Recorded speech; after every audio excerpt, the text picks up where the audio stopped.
The small hands moved with precision that shouldn't belong to an 8-year-old. And when Ellen saw what they were signing, everything stopped. What began as a routine Tuesday taping was about to become the most heartbreaking story of childhood sacrifice ever captured on television.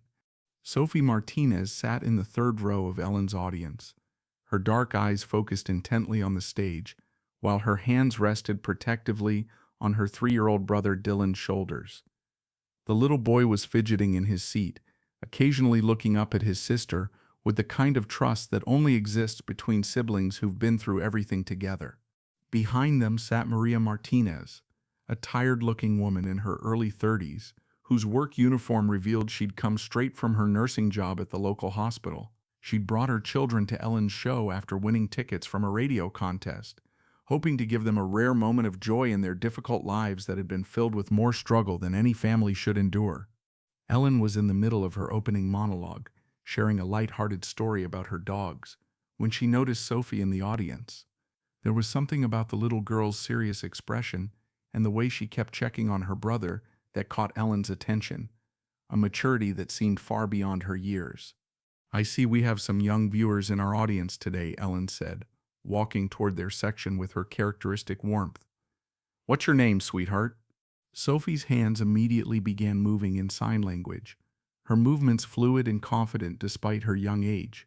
But Ellen couldn't understand what she was saying, and the little girl's face showed immediate frustration at the communication barrier.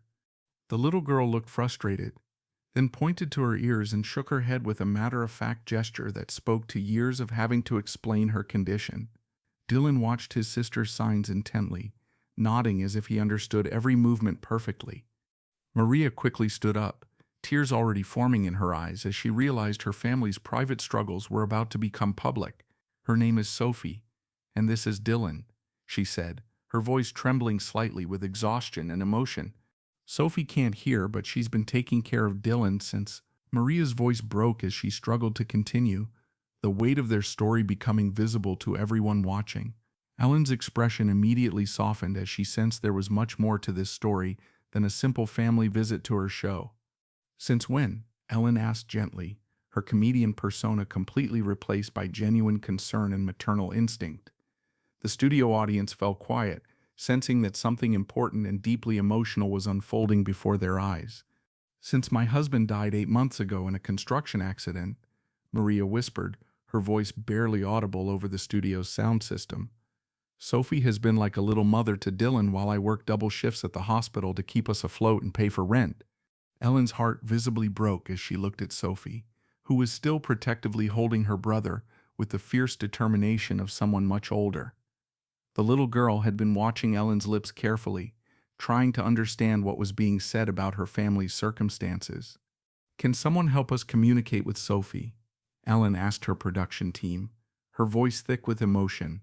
Within minutes, a staff member who knew basic sign language approached to help translate, creating a bridge between Sophie's silent world and the hearing audience. Through the translator, Ellen learned that Sophie had lost her hearing in a devastating car accident 3 years ago. The same accident that had left her father with severe internal injuries that eventually led to his death. Since then, she'd become Dylan's primary caregiver while her mother worked multiple jobs to survive financially.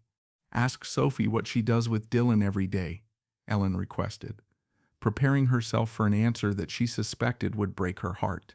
The translator's hands moved gracefully, and Sophie's response was immediate and enthusiastic, her face lighting up as she described her daily routine. The translator's voice shook as she repeated Sophie's words with growing amazement. "She says she teaches Dylan sign language every morning before Mom goes to work at 6 a.m. She helps him get dressed, makes him breakfast with whatever food they have, and reads to him using picture books, acting out all the stories." Ellen sat down right there in the aisle, bringing herself to Sophie's eye level with the respect of someone addressing an equal. "She's 8 years old, and she's raising a 3-year-old? Dylan knows more sign language than most adults who've been studying for years," Maria said through her tears, pride and sorrow mixing in her voice. "Sophie has been teaching him since he could barely walk and could first move his little hands. They have their own little world that nobody else can enter." Ellen asked the translator to ask Sophie what her biggest worry was, though she wasn't sure she was prepared for the answer. The little girl's hands moved slowly, deliberately, as if each sign carried enormous weight and represented her deepest fears. She says her biggest fear is that Mommy will have to send her to a special school for deaf children in another city, the translator said, barely able to speak through her own tears. She's afraid Dylan won't understand anything if she's not there to take care of him and translate the world for him. The studio fell completely silent, the usual energy of a talk show replaced by something sacred and profound. Ellen wiped tears from her eyes as she processed the magnitude of what this little girl had been carrying on her small shoulders for months. Ask Sophie if Dylan knows any sign language, Ellen said, though she suspected she already knew the answer from watching their interaction. Sophie's face lit up with unmistakable pride as she began signing enthusiastically, her entire demeanor changing when discussing her brother's progress. She says Dylan knows over 100 signs, the translator said with genuine amazement, having never seen such dedication in someone so young. She's been teaching him colors, numbers, letters, and even simple sentences about feelings and needs. Ellen looked at little Dylan, who had been quietly watching this entire exchange with the patience of someone accustomed to adult conversations about serious topics. Dylan, can you show us what your sister taught you? To everyone's surprise, Dylan stood up on his seat and began signing with the careful concentration of a dedicated student.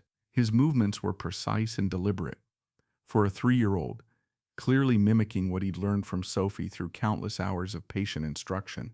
The translator watched in amazement, tears streaming down her face. He's signing, "My sister is my teacher. My sister is my hero. My sister takes care of me."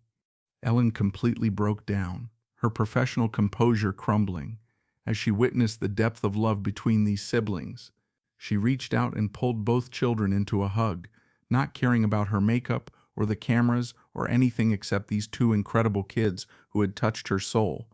"Maria," Ellen said, turning to their mother while still holding the children close to her heart, "I need to understand something that's been weighing on my mind. How has Sophie been managing all of this responsibility?" "She wakes up at 6 a.m. every morning without an alarm clock," Maria explained, her voice filled with both pride and heartbreak. "She gets Dylan dressed, makes him breakfast with whatever we have in the cupboard, and spends 2 hours teaching him before I leave for my first shift. Then she watches him all day until I get home at night, sometimes as late as 10 p.m. Ellen shook her head in disbelief, trying to process the level of sacrifice involved. And she's only 8 years old. The audience was openly crying now, understanding they were witnessing something extraordinary that transcended entertainment. This wasn't just a story about deafness or poverty, it was a story about love that transcended every barrier and challenge life could throw at a family. "Sophie," Ellen said through the translator, her voice filled with reverence, "I want to ask you something very important. What do you want most in the world?" Sophie's hands moved slowly, thoughtfully, and her response made Ellen gasp audibly. She says she wants Dylan to go to school someday and learn everything he can, but she's scared because he won't understand the teacher or the other children. "What about what Sophie wants for herself?" Ellen pressed, sensing that this question might never have been asked before. The little girl looked confused by the question, as if wanting something for herself had never occurred to her in her short but difficult life. After a long pause, Sophie signed something brief but powerful. "She says she just wants to keep taking care of Dylan forever," the translator said, her own voice breaking with emotion. Ellen stood up, her mind racing with possibilities and her heart breaking for this selfless child. "I need everyone to understand what we're witnessing here.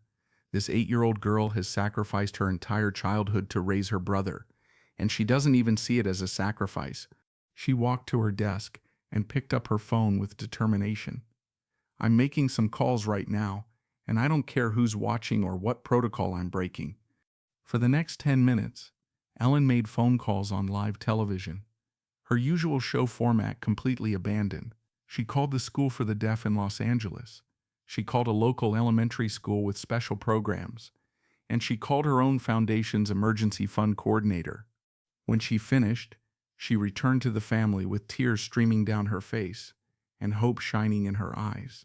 "Sophie, Dylan, Maria, your lives are about to change in ways you never imagined possible." Ellen knelt down in front of Sophie again, taking her small hands gently. I've arranged for you to attend the best school for deaf children in California. But here's the special part. Dylan gets to come with you. Sophie's eyes widened as the translator explained, her hands moving in rapid, excited signs. They have a special program for hearing siblings of deaf students. Dylan will learn alongside you in the same building, and you'll never have to be separated. Maria collapsed into her seat, overwhelmed by the impossibility of what she was hearing after months of worrying about how to provide for her children. I can't afford. Everything is paid for, Ellen interrupted, her voice firm with commitment. Full scholarships for both children, transportation, meals, books, everything they need to succeed. But Ellen wasn't finished transforming their lives. Maria, I know you're working double shifts to support your family, and it's exhausting you. My foundation has partnered with the Children's Hospital here in LA. They need a bilingual nurse, and they're offering you a position with full benefits and reasonable hours. The studio erupted in applause, but Ellen held up her hand, indicating there was more to come. There's more. She walked to her desk and returned with a large envelope sealed with her foundation's logo. This contains the keys to a 3-bedroom apartment near both the school and the hospital. It's yours for as long as you need it, completely rent-free. Sophie had been watching all of this through the translator, her little hands moving in rapid signs as she tried to process the magnitude of what was happening. What is she saying? Ellen asked urgently. She's asking if this means Dylan will be safe and happy, the translator said through tears.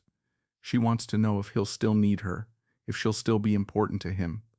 Ellen knelt down and took Sophie's hands in her own, looking directly into her eyes with absolute sincerity. Through the translator, she said, Dylan will always need his big sister, but now you get to be his sister, not his parent. You get to be a little girl again, Ellen continued, her voice filled with promise. You get to play and learn and laugh and just be 8 years old like you deserve to be. Sophie looked at Dylan, then at her mother, then at Ellen, processing this new reality. For the first time since they'd arrived, she smiled, really smiled, like the child she was supposed to be. Dylan, sensing the happiness and relief around him, began clapping and signing simultaneously with pure joy. The translator laughed through her tears. He's saying thank you for helping my sister be happy. Ellen picked up both children, holding them as the audience gave the longest standing ovation in the show's history. Ladies and gentlemen, meet the bravest little girl in America and the luckiest little boy to have such an amazing sister. As the show wrapped up, Ellen made one final gesture that would complete this transformation. She brought out a professional photographer to capture this moment, but more importantly, she brought out specialists from the School for the Deaf to meet the family immediately. Sophie, Ellen said through the translator, these people are going to make sure you and Dylan never have to struggle to communicate with anyone ever again. They're going to give you tools and support that will last your whole lives. 6 months later, Sophie and Dylan returned to Ellen's show for a follow-up that the audience had been eagerly requesting. Both children were thriving in school, and Dylan had become fluent enough in sign language to translate for other hearing children in their integrated program. The most amazing thing, Maria told Ellen during their return visit, her face glowing with health and happiness, is watching Sophie just be a kid for the first time in years. She plays, she laughs, she doesn't worry about taking care of everyone else anymore. Sophie, now confident and glowing with the radiance of a child who felt secure and loved, signed her response enthusiastically. The translator smiled. She says she's still Dylan's big sister, but now she gets to teach other kids too, and she's learning so many new things every day. Dylan, now 4 and even more articulate in both sign language and spoken English, added his own message with the wisdom of someone who understood gratitude. My sister taught me that love doesn't need sound to be heard. Ellen's closing words that day became the motto for the Sophie Martinez Foundation, which was established to help families facing similar challenges. Sometimes the smallest hands carry the biggest hearts, and the quietest voices speak the loudest truths. The apartment Ellen provided became a permanent home for the Martinez family, a stable foundation they'd never had before. Sophie graduated as valedictorian from her deaf education program and is now studying to become a teacher for deaf children, continuing her calling to help others communicate. Dylan, Fluent in both English and sign language, serves as a bridge between hearing and deaf communities at his school, and has become an advocate for inclusion. He still calls Sophie his hero, and she still teaches him something new every day. But now, for the first time in her young life, Sophie also gets to learn what it means to simply be a child. And every morning when she wakes up, instead of worrying about who needs taking care of, she gets to wonder what new adventure the day will bring. Because sometimes the most beautiful sound in the world is the laughter of a little girl who finally gets to be exactly what she is, 8 years old and free to dream about her own future while still being the best big sister in the world.